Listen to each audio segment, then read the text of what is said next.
हर हर महादेव। जय श्री राम। बेल्व पत्र की महिमा भगवान शिव के मंदिर में शिवलिंग पर चढ़ाने के लिए बहुत बताई जाती है। भगवान शिव के नैवेद्य की बेलपत्र की सबकी महिमा है। भगवान शिव पर धतूरा चढ़ाना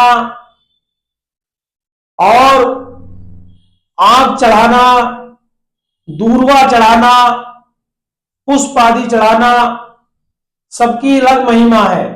लेकिन जितनी भी सामग्रियां भगवान शिव के शिवलिंग पर चढ़ती हैं, उन सारी सामग्रियों के अभाव में, अगर सारी सामग्री हमारे पास नहीं है, न धतूरा है, न भांग है, न दूर्वा है, न पुष्प है, न तिल है, उसके अभाव में भगवान महादेव शिव द्वारा एक विशेष वस्तु ऐसी तैयार की गई है जिसको चढ़ाने से भगवान शिव अति प्रसन्न होते हैं, और वह है बिल्व वृक्ष का पत्ता।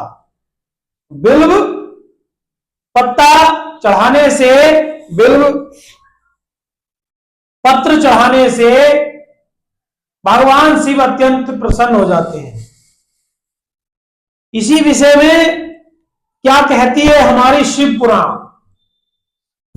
क्योंकि हम जो बात कर रहे हैं वह शास्त्र की बात और शास्त्र के ही साथ। शिव पुराण हमारे पास है, शिव पुराण हमारे पास है, जैसा कि आप देख सकते हैं ये शिव पुराण है। इसके अंतर्गत हम वार्ता करते हैं। क्या कहते हैं? सूत जी कह रहे हैं शौनकादि 88,000 ऋषियों से, अब तुम सावधान होकर बिल्व का महात्म्य सुनो। यह बिल्व वृक्ष महादेव का ही रूप है। देवताओं ने भी इसकी स्तुति की है। मतलब शिव पुराण कहती है कि जो बेल वृक्ष है, बेल का पेड़ है, वह साक्षात महादेव का ही स्वरूप है। फिर जिस किसी तरह से इसकी महिमा कैसे जानी जा सकती है? तीनों लोक में जितने पुण्य तीर्थ प्रसिद्ध हैं, वे संपूर्ण तीर्थ बेल्व के मूल भाग में निवास करते हैं। जितने भी हमारे तीर्थ हैं, जितने भी हमारे पुण्य लोग हैं, सारे केवल और केवल बिल्व वृक्ष के अंदर निवास करते हैं। जो पुण्य आत्मा मनुष्य बेल्व के मूल में लिंग स्वरूप अविनाशी महादेव का पूजन करता है, वह निश्चय ही भगवान शिव के धाम को, शिव पद को प्राप्त कर लेता है।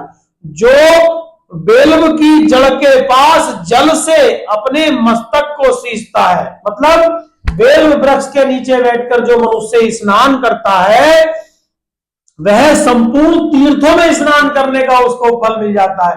केवल और केवल बेल्व वृक्ष के नीचे बैठकर स्नान करने से सारे तीर्थों में स्नान करने का फल तत्काल प्राप्त हो जाता है।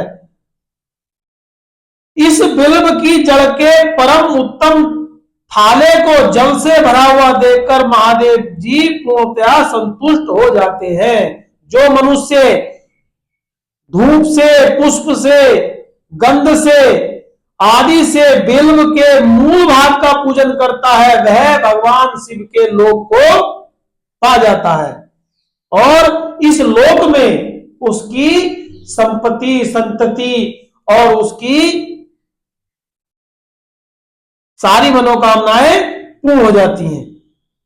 जो मनुष्य बिल्व की जड़ के समीप आदर पूर्वक दीपावली जलाकर, मतलब दीपक जलाकर, दीप जलाता है, दीपक जलाता है, प्रकाश करता है, वह तत्व ज्ञान से संपन्न हो भगवान महेश्वर शिव में ही समा जाता है। वह साक्षात भगवान शिव का रूप हो जाता है।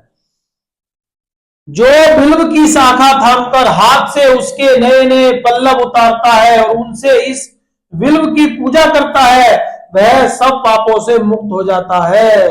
जो बिल्व की जड़ के समीप भगवान शिव में अनुराग रखने वाले, जो भगवान शिव का परम भक्त है, भगवान शिव से प्रेम करता है, ऐसे किसी भक्त को बिल्व वृक्ष के नीचे बैठाकर जो भोजन करा देता है, ऐसे किसी शिव जी के भक्त को उसे करोड़ों गुना पुण्य प्राप्त होता है। जो मनुष्य बेल की जड़ के पास शिव भक्त को खीर और घी से युक्त अन्न देता है, वह कभी गरीब नहीं होता। इस प्रकार सूत जी कह रहे हैं कि मैंने आपको बिल्व वृक्ष की महिमा के बारे में बताया। तो भगवान शिव से यही शिव पुराण में ब्रह्मा जी और विष्णु जी ने भी पूछा था कि आपके शिवलिंग के पूजन में अगर समस्त सामग्री उपलब्ध ना हो, ना हमारे पास दूध है, ना हमारे पास चंदन है, ना हमारे पास धतूरा है, ना हमारे पास नैवेद्य है, पुष्प है, फल है, तो उनके अभाव में, उनकी कमी में, उनकी अनुपस्थिति में ऐसा कौन सा निर्माल्य, ऐसी कौन सी वस्तु है जिससे आप प्रसन्न हो जाओगे। तो भगवान शिव ने बिल्व वृक्ष की उत्पत्ति कर कर कहा था कि जो एक लोटा जल चढ़ाकर, केवल एक लोटा जल चढ़ाकर और इस बिल्व वृक्ष के इन 3 पत्तों को, ये जो बेल वृक्ष है आप देख रहे हैं, इन बेल वृक्ष के 3 पत्तों को केवल एक लोटा जल चढ़ाकर और इन 3 पत्तों को, बेल वृक्ष के पत्तों को लोटा जल चढ़ाकर जो मेरे ऊपर चढ़ा देगा, एक लोटा जल और बिल पत्र इस प्रकार चढ़ा देगा, तो बिल पत्र से मैं प्रसन्न हो जाऊंगा। और जितनी भी वस्तुएं हैं अगर वह आपके पास नहीं है तो उन वस्तुओं के साथ पूजन करने का पुण्य केवल बेल पत्र चढ़ाने से मिल जाएगा। ऐसी शिव पुराण में बेल पत्र की महिमा है, बेल वृक्ष की महिमा है। इसलिए भगवान शिव को बेल पत्र बहुत प्रिय है। हमारे सूक्ष्म पूजन में एक लोटा जल और सभी समस्याएं हल, और उसके ऊपर आप बेल पत्र अगर चढ़ा दो तो भगवान शिव आपसे अति प्रसन्न हो जाते हैं। आज हमने बेल पत्र की महिमा के बारे में आप सबको बताया कि कैसे इस बेल पत्र की महिमा है, बेल पत्र चढ़ाने से भगवान खुश हो जाते हैं। फिर हम दूसरे अपने अध्याय में शिव पुराण के साथ आपको चर्चा करेंगे अगले किसी विषय में। तब तक के लिए सभी भक्तों को, सभी शिव भक्तों को हर हर महादेव, जय श्री राम।